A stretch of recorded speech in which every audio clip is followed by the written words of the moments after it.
Win-Loss Week. I'm Scott Varner, Director of Program Delivery at Closed. It is our treat to be here with Monique Eddleton at Paylocity.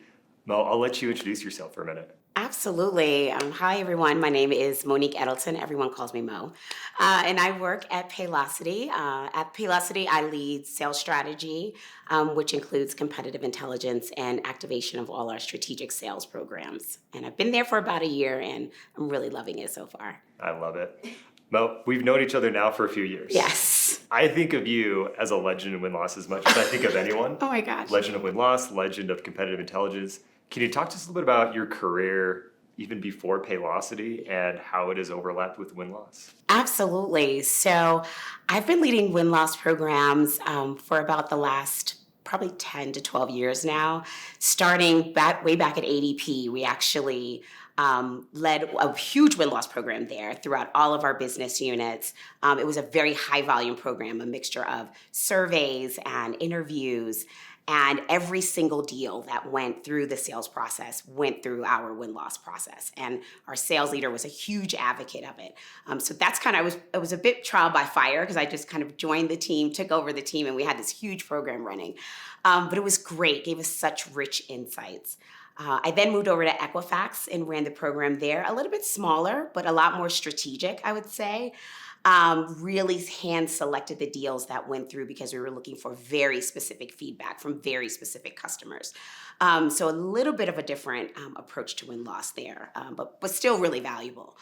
And then I moved over to Qualtrics. And when I joined Qualtrics, there was a program that was already running, but while I was there, I expanded the program to make sure that we were including more business units. We were primarily focused on our customer experience business when I joined and wanted to expand that to our employee engagement business, our brand business.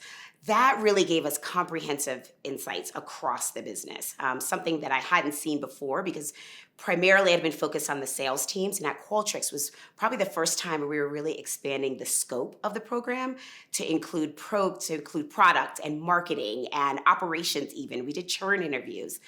So very comprehensive program there. And now at Paylocity, we actually don't have a formal outsourced win-loss program. We do it opportunistically internally, but we are building a new program with Closed. We've run a great pilot, really getting the teams excited. So I'm excited to get Paylocity on the win-loss journey. Yeah, as I understand, even entering Paylocity, win-loss and establishing win-loss program was part of you coming in, you planted that seed. Absolutely. So having such experience, what is it about win-loss that you think makes it such an essential part of a role?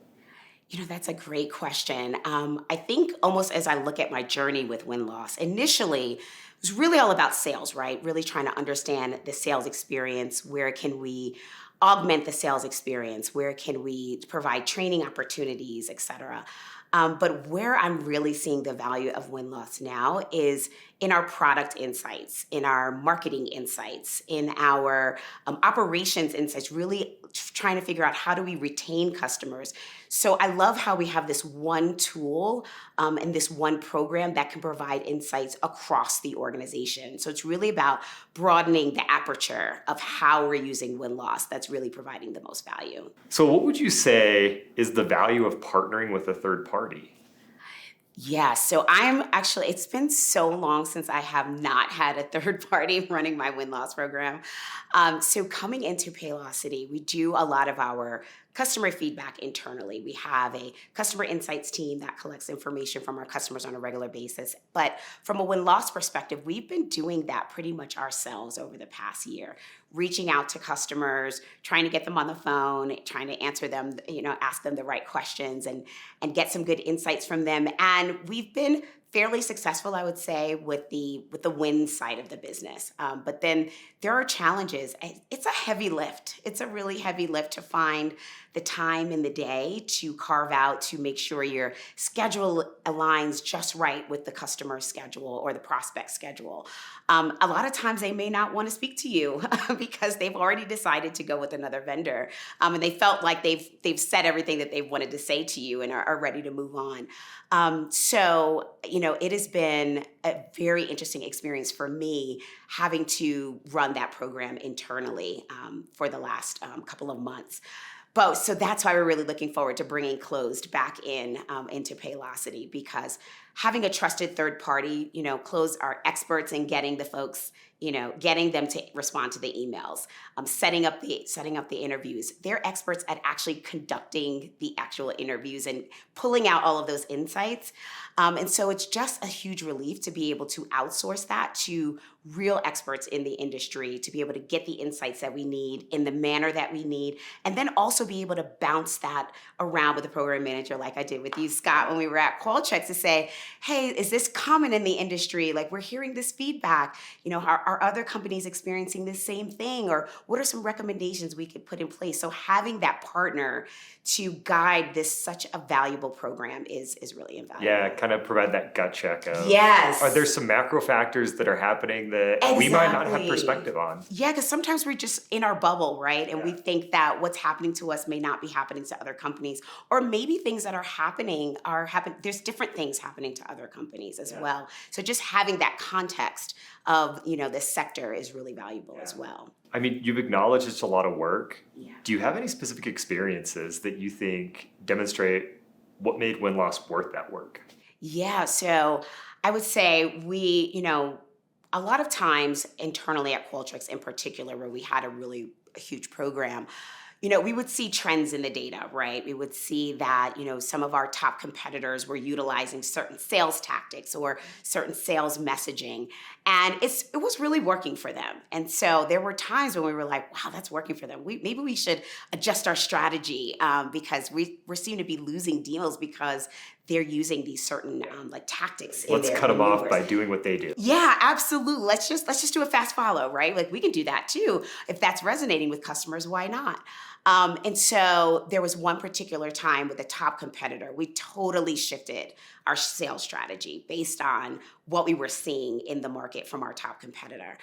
And it did not work for us. Our loss rates actually took a huge spike because customers were confused as to who we were in the marketplace. We had completely lost our identity. And when we looked at what was really resonating with our customers, it was our partnership, it was our culture, it was actually our sales experience. So I think one of the great values of win-loss is actually allowing you to segment and really dig deep into what's working. So not just what's not working, right? So let's not overly focus on the losses, but really looking at what's working, what's resonating, and which customers is your value proposition resonating with, and do more of that instead of trying to recoup so much more of the losses in that process. So instead, we went back, we doubled down on the sales experience that we knew that worked, and that really helped for us to recover. Yeah, it's like you handed a microphone to the customer and you really got to listen. You got to see a very transparent view into how they